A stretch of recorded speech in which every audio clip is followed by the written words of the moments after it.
I'd like to show you my latest mini album. This one is, as you can see, it is my baking research notebook. I've listed it as volume 1 because I'm hoping to do a few volumes of this, and I'll explain to you what I mean by that. It is made with the DCWV black currant stack, which is just a gorgeous set of paper. Because this is a book that's for myself and it's not like a photo album I'm going to be showing to everyone, I made it as girly and silly as I could, which is my personal tastes, but not necessarily what I want to display my photos in. But this book is just for me, so I made it as opulent as I felt like it. The book measures 6 by 8.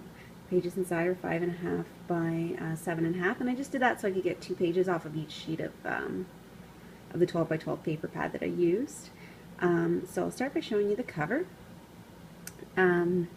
So I used 2 sheets of the paper. This one is just like a gorgeous glossy black that I did a ribbon of, and then this is the glossy pink with the flowers. I used a row of kind of sticky pearls, and then I picked up this I think it's Currant Foster Designs ribbon, and I used 3 of the ribbons on this. So you can see I put the silver ribbon here, and then I put the one with the kind of leaves on top of that. And then this is just I just fussy cut this out of the same sheet of paper that the cover came off of, and I tucked 2 of the ribbons back here. And then it's kind of hard to see, but you can see there's some feathers back there, some black and gray feathers, and those are from Petaloo. This is the pack of feathers that I use, and it says they're cruelty-free. So 40 feathers for 97 cents makes me think they just cleaned them off the floor of the chicken coop and dyed them, but they're working, they look nice. And then just a couple of little black ribbon tails. You can see that I bound it with my Bind It All. It's a 1-inch binding ring, and that's the back of the album. It's just the same. The ribbons, the pearls, and the same paper. And just a brad that I used to kind of reinforce the ribbon binding. So you can see it's a ribbon binding there. Closure. And then just some rhinestones. There's some big ones, some little ones here, and then I had 1 little pearl left over, so I just popped it in right there. And I think it just looks kind of silly. And those were Crystal Sticker brand, whatever that is.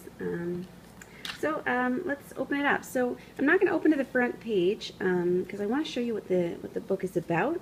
So I'm going to open you up to one page that I've already completed so you can see the purpose of the journal.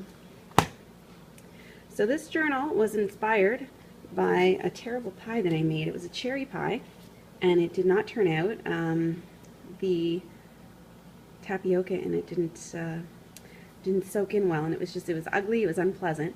So I thought I need to start taking a more scientific approach to my baking. I'm a pretty serious baker, so I made sort of a lab manual for the kitchen where I'm going to record my successes and my failures, and it's something I really need. So on each page, there are all the pages of the same format. Everything I make, I'm going to put a picture. The title is just out of a cream piece of cardstock that actually came with the paper pad, so it complements all the other pages. Then I give it a ranking out of 10, stamp it with the date, and then this card comes out, and we've got basically my do wells and my do differentlys on the front. And on the back, the reason I haven't embellished these tags is I'm going to run it through my printer, and on the back of each card, title, where I got the recipe in its original format with the changes I made, all kind of written in my own shorthand. So I know exactly what I did. It's sort of like my procedure. And so each of these tags I've kept blank on the back, just so I can do that type of journaling on each page. The book has 11 pages. Somehow I accidentally did an extra page. It was meant to have 10, and I ended up with 11. And so it'll hold a total of 22 recipes that I do. So I'll take you back to the start, and we'll look through it. So my inside cover I left blank. My intention is to put a table of contents there when the book is finished to kind of order it. And on each page I used like 2 of these sheets, I think. And this pink one has sort of the foil feel to it. And I did a black one as well for all my photo mats. And then I made matching tabs for each one using my We Are Memory Keepers tab punch. And I'll just show you the papers. So this one's a lovely stripe. This one kind of complements the cover, but it's got the dark gray instead of the light. And then what I did is to kind of keep a little bit of consistency in the book, from each page I could make one backdrop and one pocket. So on each page I kind of diagonalized the ones that matched. I think it gives it kind of a consistent feel. And so this is the same card, like on this page is the same on both sides. Same card in the middle. Everything's the same, so I'll show you one page at a time. So I just used the basic pink cardstock that came with it. And this stripe paper's got a glossiness to it. And this is the black photo mats that I used. And they don't have any of the foil or anything to them. But this whole paper stack was just so incredibly gorgeous with all the foil. This one is, again, just a matte design.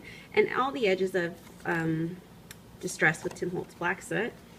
And this one is one of the glossy, see the gloss on it. And then this is the glossy ribbon. It's a really pretty page. This is just more of the stripe paper. You'll see each one made 4 mats, so you'll see it on 2 pages. This one, the stripes go horizontal though. And this is, again, one of the glossy pages. And each page, the other thing I did is, in case I can't fit enough information just on the cards, I've left the tops open. So if I need to put in an extra tag, I'll make an extra tag. I'll just punch a little circle or whatever here and line the inside of the pocket, and I'll use this as an extra pocket. So there's lots of storage space in here if I need more room than just on the cards. This one's the gray cardstock. I used a lot of the basic ones for the tags. And this is another foil paper. This one I had a hard time matching with the rest of the book, but I just kind of threw it in where I could. And it's glossy as well. It's got kind of an 80s feeling to it, to me. And I really liked this one. It matches the inside cover as well. Kind of looks like, I don't know, like wheels from a remote control car. And this page you already saw. This is kind of like the most stunning paper of all. This is it's just straight up gold foil. It's just amazing. Again with the black and white. And then the plain gray cardstock. More of the foil here. The whole album went together really quickly. This one was kind of nice stripes. Here, so you see the top stripes on this one, and there's what the bottom stripes looked like. A little bit of foil on it. I was able to put it together in a weekend because it's not, you know, there's not much to it. I haven't embellished it because it is kind of a scientific manual for me, so I didn't want it to be too crazy. And then just another one of these little tags that I put on all my books.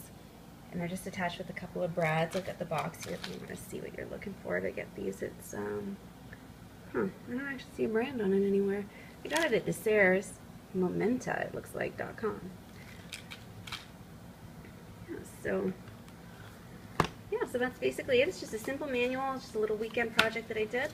And hopefully it helps me organize my baking a little bit better. And I'm really happy with how it turned out. It's pretty girly. The only thing is that it did come out a little bit on the thick side. But you win some, you lose some. I think if I hadn't accidentally put that extra page, it would have been a little smaller. Yeah, so that's everything. Thanks for watching.